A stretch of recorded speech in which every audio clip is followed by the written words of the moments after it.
talk to me, damn it, or else I'm gonna throw you in the fire! You stupid bitch, you filthy slut! Did you fuck with me?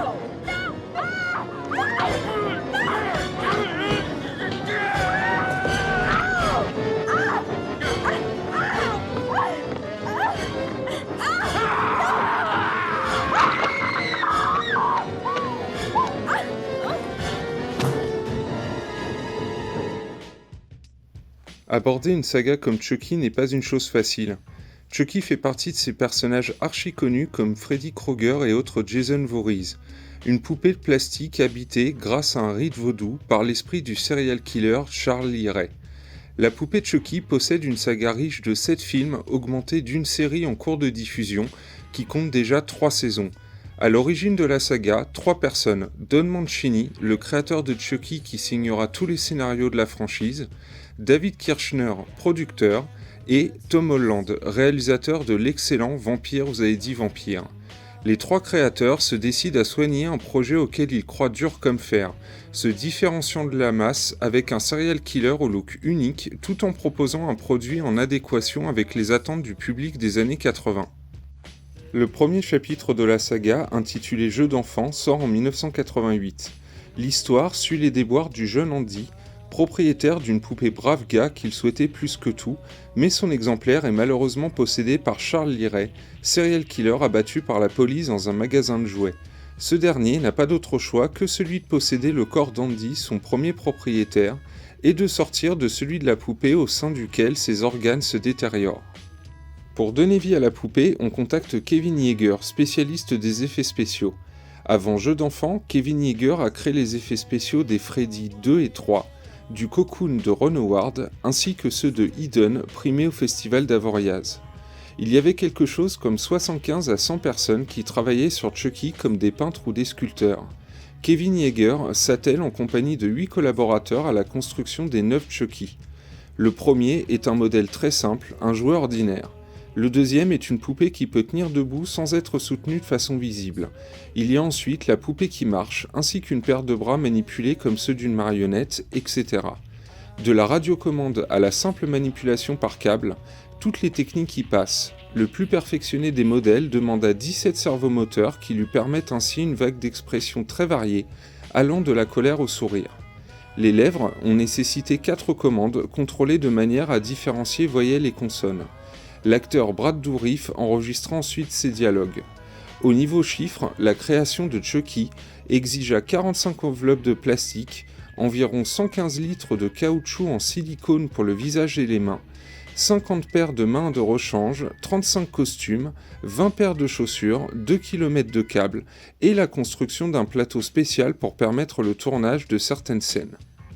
Pour interpréter Charles Lee Ray et donner une voix à Chucky, c'est l'acteur Brad Dourif qui s'impose et qui conservera son poste sur tous les chapitres de la saga, à l'exception du reboot sorti en 2019 où c'est Mark Hamill, le Luke Skywalker de Star Wars, qui donne sa voix à cette nouvelle version de la poupée brave gars. Brad Dourif s'est fait connaître avec son rôle touchant dans Vol au-dessus d'un nid de coucou et a joué par 2 fois pour le réalisateur David Lynch avec l'adaptation de Dune et l'excellent Blue Velvet. Depuis, certains spectateurs le reconnaissent pour son rôle dans la trilogie de Peter Jackson, Le Seigneur des Anneaux. Distribué par la MGM, Jeux d'enfants ne cherche jamais à gommer des détails qui lui vaudraient une interdiction. Chucky emploie des méthodes radicales comme un coup de marteau dans l'œil qui envoie une jeune babysitter quelques étages plus bas ou fait exploser la maison d'un ex-associé par vengeance. Chucky jure, profère des menaces et passe à l'action. Ses apparitions fugaces, qu'elles soient animatroniques ou effectuées par un acteur de petite taille, marquent et l'iconisation du personnage s'avère très réussie. L'affrontement final avec son lot de rebondissements laisse Chucky en piteux état. Après qu'il ait été jeté dans le feu de la cheminée, la carcasse fumante mais toujours en mouvement, Chucky est abattu d'une balle en plein cœur. Give me the boy!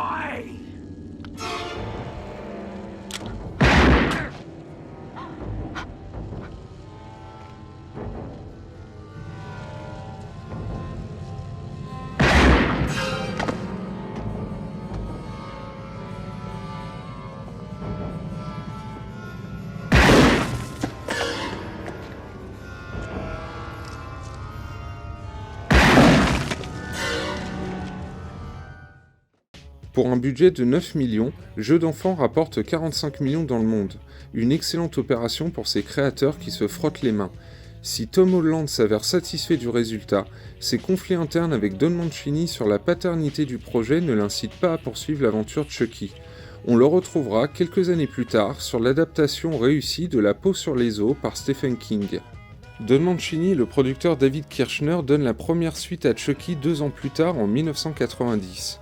Mancini va écrire un scénario moins porté sur la mystique et offrir à Chucky une suite comme on l'attend, à savoir plus de meurtres, plus d'action et encore plus de Chucky à l'écran. Distribué à présent par Universal, Don Mancini doit confirmer l'essai et faire entrer Chucky dans la course au succès. Quelques mois après la mort de Chucky, Andy Barclay se retrouve sans sa mère qui doit séjourner dans un hôpital psychiatrique. Il se fait accueillir dans une famille d'adoption, les Simpson, avec une adolescente rebelle, Kyle. C'est apparemment une famille saine, un couple adoptant des enfants sans parents. Cependant, des employés de la compagnie qui fabrique les poupées Bravga récupèrent la dépouille grillée de Chucky et décident de la remettre en bon état. En effet, la mauvaise rumeur à propos d'une poupée tueuse avait fait cesser la fabrication de la poupée. Ils ignorent qu'en faisant ainsi, ils l'ont fait ressusciter et Chucky est ainsi de retour, bien décidé à s'emparer du corps d'Andy pour de bon. Chucky 2 pourra déconcerter par une construction assez inégale, ainsi qu'une atmosphère très différente de jeux d'enfants. Le côté sombre du premier opus a disparu et laisse place à une mise en scène beaucoup plus rythmée. Même si la première partie du film tarde un peu à mettre en place tous les protagonistes, celle-ci n'est pas vaine et permet d'apporter tous les éléments utiles à la compréhension de ce qui va suivre. Il ressort de ce film que Chucky est vraiment le personnage central, à la différence du premier où la mère et le fils jouaient un rôle prépondérant dans l'histoire. La galerie des personnages repose essentiellement sur un environnement familial et sain, à la psychologie relativement simpliste, sans que cela n'altère ni la qualité d'interprétation de chacun, ni la qualité de l'histoire. Il n'y a pas précisément de véritable héros, hormis Andy, l'obsession de notre poupée psychotique.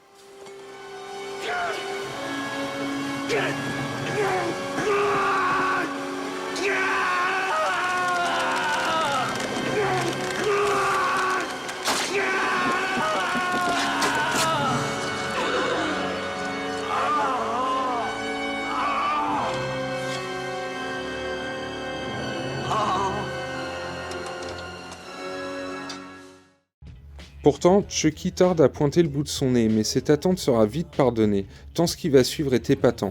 Tous les meurtres volontaires ou non sont inventifs et particulièrement amusants. Ce deuxième opus, baptisé La poupée de sang, répond à nos attentes et nous livre son explication. Charles Liray est définitivement prisonnier de la poupée. Par conséquent, Chucky est à présent vivant, comme en témoignent ses saignements de nez et les nombreux assauts sanglants qu'il subira en fin de parcours. Le film devient alors vraiment divertissant. Un retour aux sources dans l'usine à jouets où l'on s'ennuie jamais. Aucun temps mort, les effets spéciaux sont formidables et drôles, et notre brave gars fait preuve d'une résistance farouche. Surtout, Chucky assied définitivement son caractère. Cynique, joueur et grossier. Il est sympathique, et ce malgré la violence de ses actes. Difficile de s'identifier à une poupée, par conséquent, notre capital pardon est instantané. On le juge principalement sur ses facéties criminelles et non sur une éventuelle propension à faire couler ou non des litres d'hémoglobine, à la différence d'autres slashers dont on attend obligatoirement notre quota gore pour être rassasié. Chucky maîtrise à présent parfaitement ses émotions et l'acceptation de sa nouvelle identité, une maturité qui lui permettra de faire partie pour la seconde fois de la sélection officielle du Festival d'Avoriaz en 91, lui ouvrant ainsi les portes de la reconnaissance parmi les grands. Avec son animatronique plus poussé et détaillé, sa course-poursuite en voiture rythmée et son grand final dans l'usine de poupées Bravga, l'un des meilleurs finals de la saga, le budget du film avoisine les 13 millions. Mancini et Kirshner ont vu les choses en grand et donnent toutes ses chances à Chucky 2 pour qu'il soit un succès. Pari réussi, le film récolte plus de 35 millions et satisfait les nouveaux fans qui se doutent que l'aspect mélasse d'un Chucky bien amoché à la fin du film n'est pas définitif.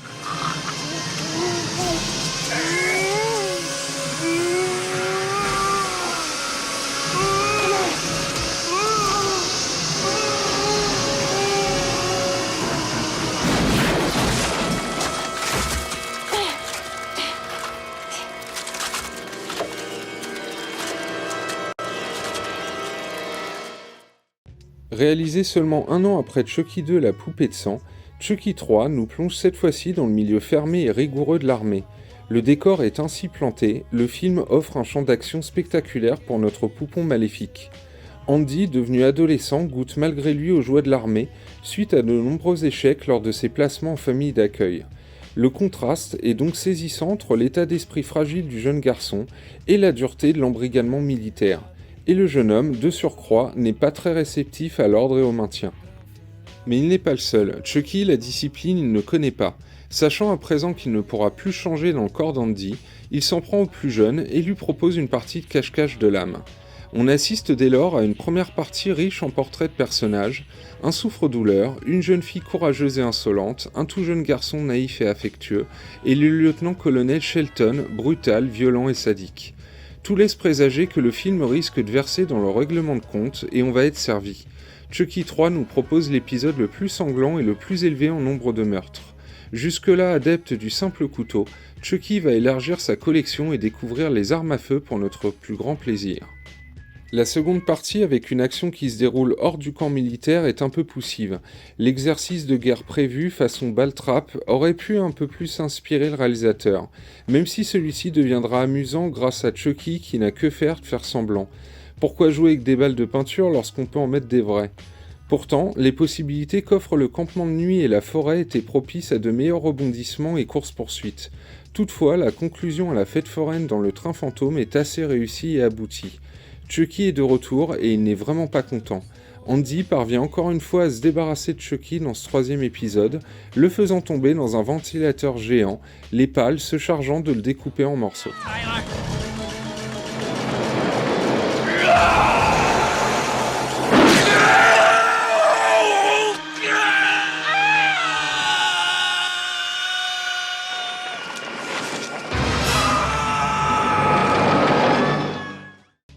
Pour un budget de 13 millions, le même que le deuxième, il rapporte seulement 20 millions et sort directement en vidéo en France.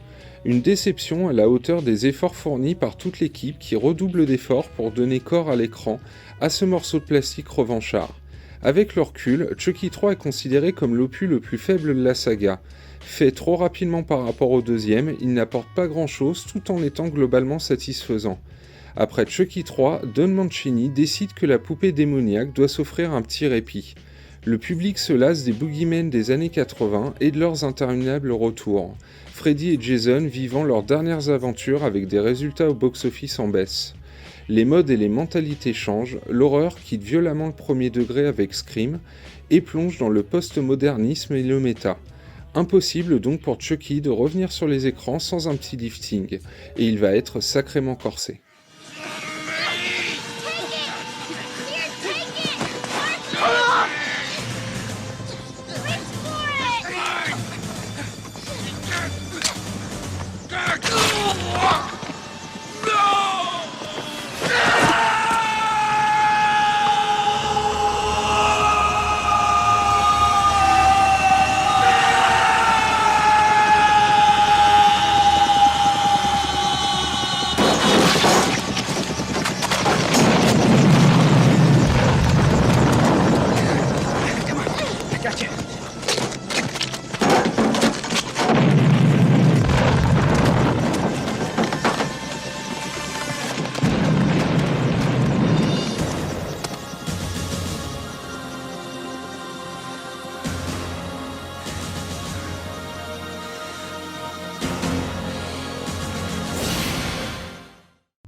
Pendant cette année, la poupée Chucky va rester en sommeil, au cinéma en tout cas, car en dehors des films, Chucky ne va pas baisser en popularité, côtoyant les succès des boogeymen au niveau merchandising et produits dérivés. Désormais culte avec sa trilogie d'origine, son créateur Don Mancini lui doit un retour à la hauteur. Un retour avec un concept fort, où Chucky ne peut plus se contenter de poursuivre Andy à présent un jeune adulte. C'est en revisionnant le classique de James Whale, La fiancée de Frankenstein, que lui vient l'idée. Si Chucky a effectué ses premiers méfaits seul, Mancini souhaite lui associer un protagoniste féminin également porté sur le meurtre et enfermé à son tour dans un corps de poupée en plastique. Le personnage de Tiffany est né, avec comme effet miroir d'être tout aussi psychopathe et sadique que notre petit rouquin plastifié. Mancini reconvoque une 4e fois Kevin Yeager pour les effets spéciaux des marionnettes. Pour Chucky, précédemment déchiqueté, c'est un tout nouveau look qui l'attend, avec pour référence évidente le Frankenstein interprété par Boris Karloff.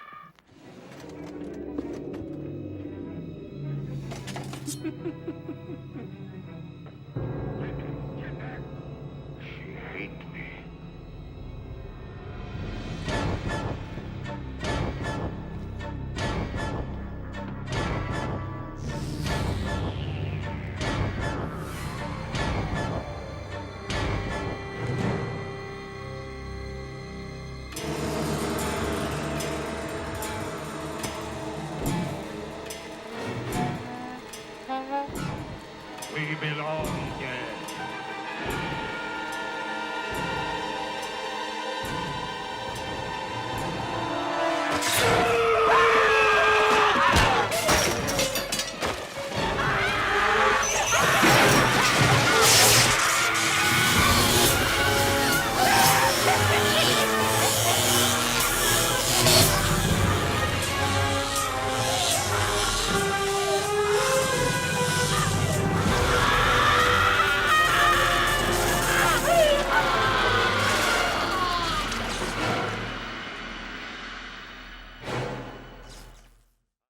Pour parvenir à réaliser son rêve d'un film plus ambitieux sur le plan formel, Mancini et les producteurs de chez Universal, qui distribuent Chucky depuis le 2e film, s'entendent pour donner sa chance au Hongkongais Ronnie Yu.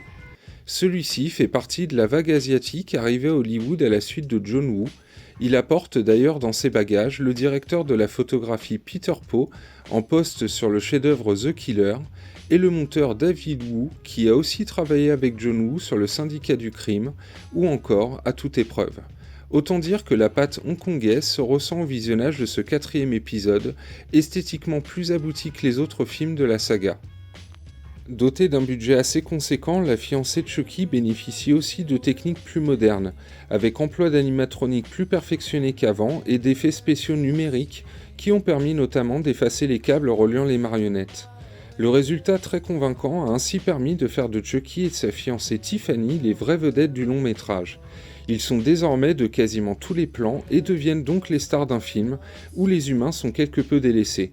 Ainsi, le couple de jeunes amoureux est d'une fadeur extrême face aux marionnettes démoniaques qui squattent l'attention du spectateur. Cela induit toutefois un déséquilibre qui se ressent dans le scénario. Effectivement, dès que le cinéaste s'intéresse aux personnages humains, le film perd de son intérêt et connaît donc quelques petites chutes de rythme. Heureusement, cela est en grande partie compensé par une vraie irrévérescence dans les dialogues et les situations.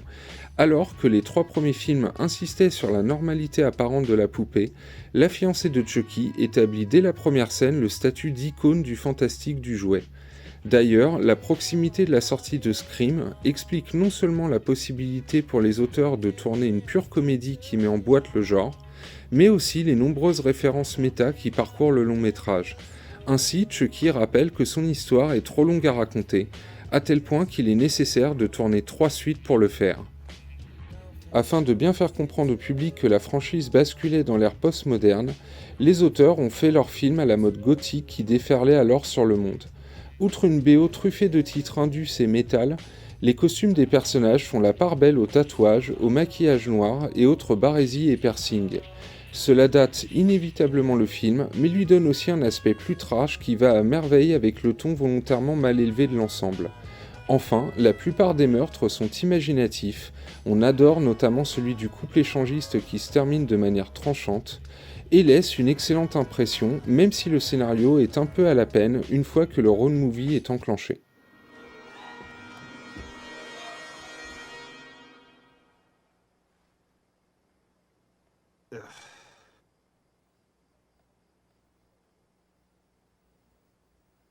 Now!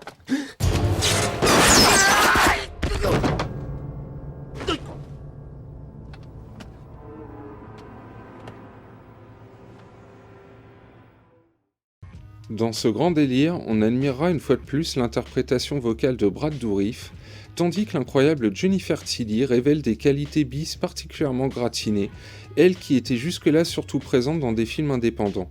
Le gros succès rencontré par sa prestation en a ensuite fait un pilier de la saga très prisé des fans. Il faut dire qu'elle est très drôle. Sorti en octobre 1998 aux États-Unis, le long métrage a été un petit succès qui a permis de revitaliser la franchise. Il s'agit surtout du volet qui a reçu le meilleur accueil dans les festivals spécialisés. Ainsi, en France, La fiancée de Chucky a obtenu le prix spécial du jury à Gérard May en 1999. Sorti dans la foulée au mois de mars, le 4e opus de la saga est celui qui a réuni le plus de spectateurs sur la France. Doté du plus gros budget de la franchise jusque-là avec ses 25 millions, La fiancée de Chucky va doubler la mise et rapporter 50 millions après son exploitation mondiale. Le pari de renouveler la franchise sans en trahir les fondements est plus que réussi et l'humour mis en avant fait mouche sur des spectateurs conquis, qu'ils soient novices ou fans de la poupée Brave Gars. En interne, on finira par apprendre que le cinéaste Ronnie Yu, supportant mal l'éloignement avec sa famille et rencontrant des problèmes importants avec le service de l'immigration américaine, n'a en réalité pas fini le tournage.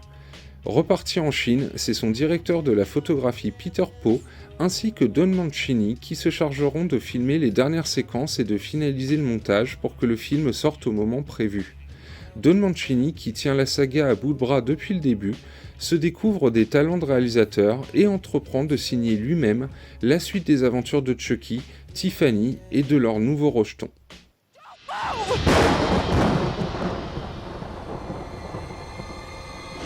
Go ahead and shoot. I'll be back. I always come back. Yeah, but dying is such a bitch.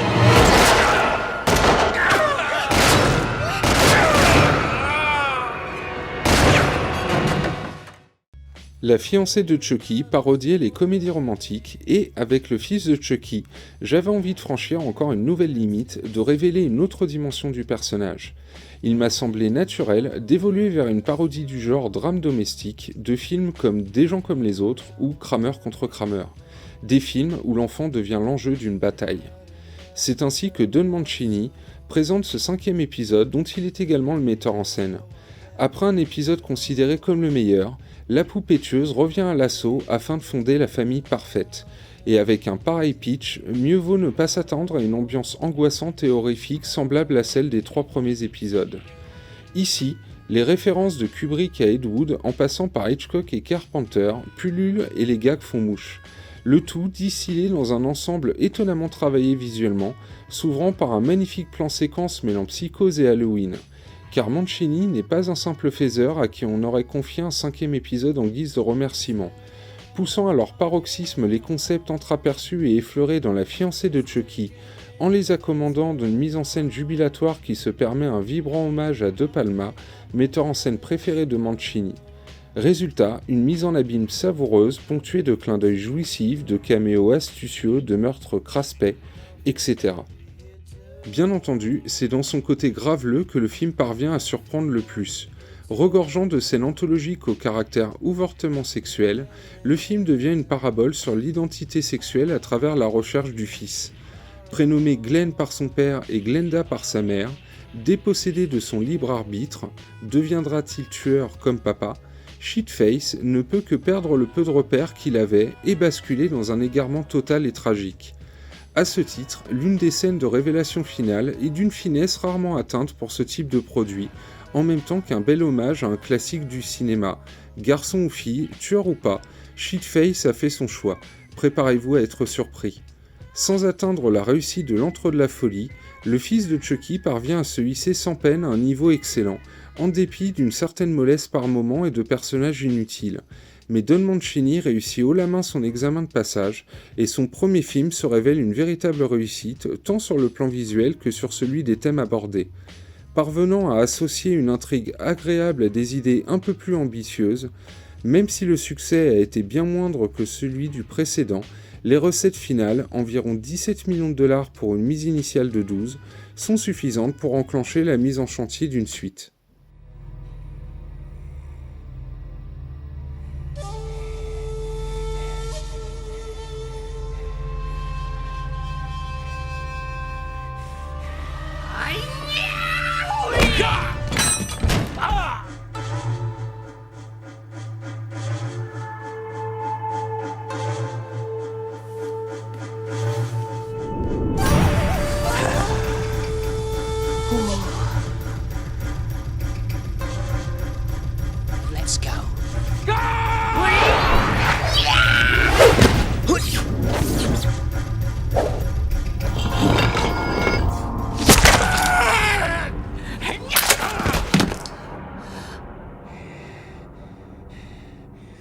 No, Dad! It's me! Your boy! Your chip off the old block! You proud of me now, Daddy? Are ya?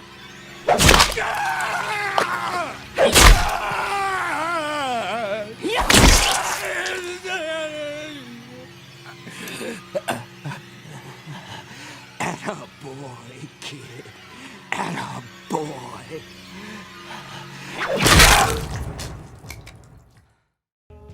Ayant poussé le bouchon du méta un peu loin avec son fils de Chucky, Don Mancini doit reconquérir certains fans déçus par cette proposition. Il faudra attendre 9 ans, soit la plus longue pause entre 2 épisodes, pour voir un nouveau Chucky. Le réalisateur se recentre autour des fondamentaux, de sa poupée, et revient à un schéma qui n'est pas sans rappeler celui du premier film. L'intrigue se déroule dans une vaste demeure filmée comme dans les anciens films gothiques, définitivement l'une des influences majeures de Don Mancini. Des scènes de flashback étoffent le personnage de Charles Liray avant qu'il ne se retrouve dans le corps de la poupée. Ces scènes ont un intérêt certain qui contraste avec les mises à mort d'un Chucky qui n'est désormais plus animé par Kevin Yagher, car ce film n'a malheureusement pas bénéficié du même budget que les précédents, et ça se voit à l'image. Kevin Yagher n'a pas voulu s'engager et risquer de froisser les fans avec une animation moins réussie que par le passé. Le rendu est pourtant très correct et Brad Dourif affronte dans ce film sa propre fille, Fiona Dourif, personnage coincé dans un fauteuil roulant. Ainsi, la malédiction de Chucky va s'articuler autour d'une petite poignée de personnages. Don Mancini fait donc preuve d'inventivité avec une atmosphère particulière qui fonctionne, bien que l'ensemble soit assez paresseux, notamment dans sa première partie où il ne se passe pas grand-chose. La tension monte crescendo par la suite.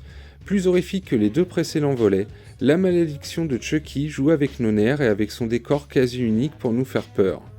Le film se transforme petit à petit en un face-à-face entre une poupée et une personne en fauteuil, apportant son lot d'amusement et de rythme. Premier film Chucky à sortir directement en DVD, il rapporte 4 millions pour un budget de 5, le plus petit budget de toute la saga. Avec ce film, Don Mancini initie une nouvelle étape dans l'évolution du personnage, prenant en compte les éléments des anciens films tout en annonçant une nouveauté qui aura une importance capitale par la suite. La possibilité pour Chucky de se transférer dans plusieurs corps et ainsi faire encore plus de victimes.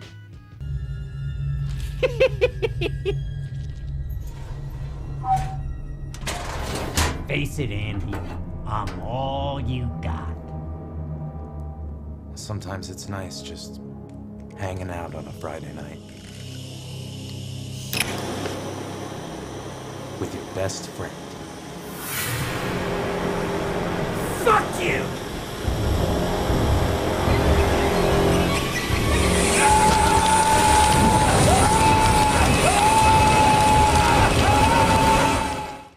Suite directe situant l'action cette fois dans un établissement psychiatrique, le retour de Chucky va convoquer pour le plus grand plaisir des fans tous les protagonistes importants de la saga, dont un Andy bien revanchard qui chasse les Chucky qui se multiplient comme une épidémie.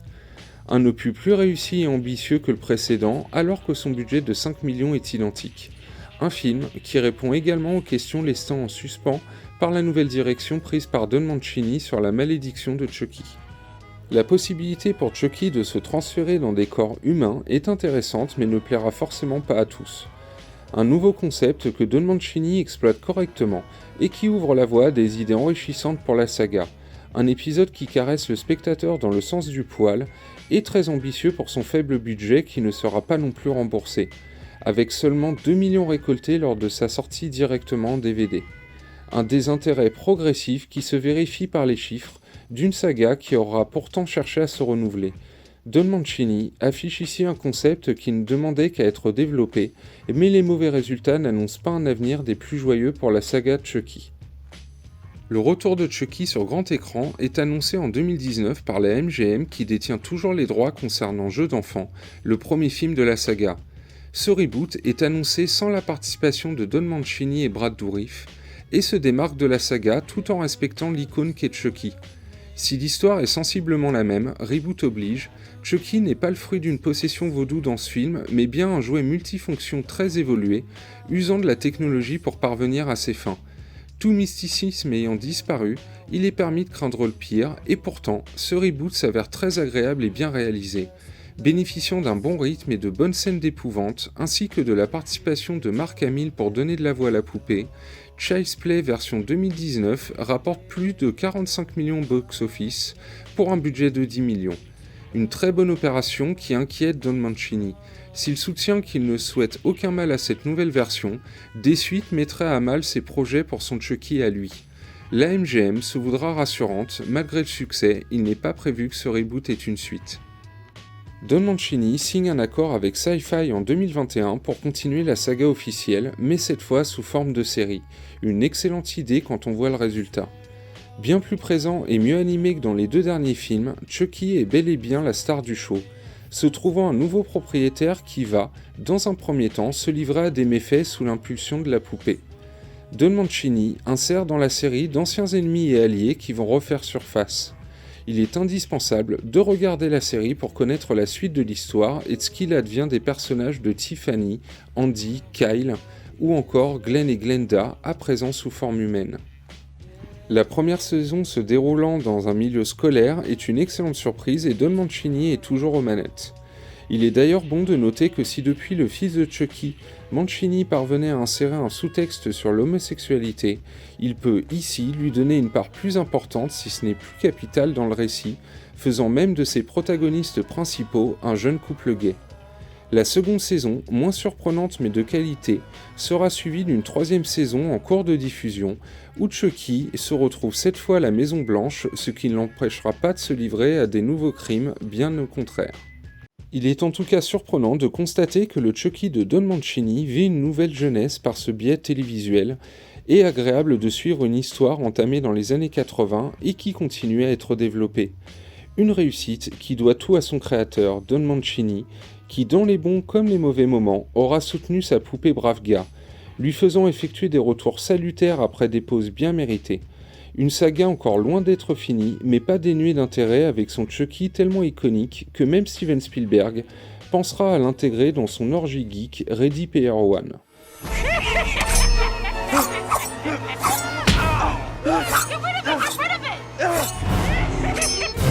Fucking Chucky!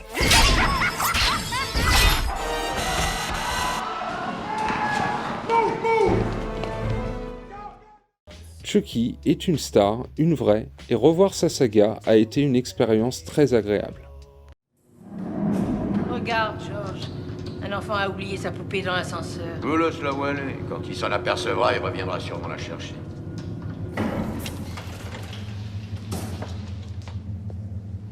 Elle est d'une laideur. Je t'emmerde.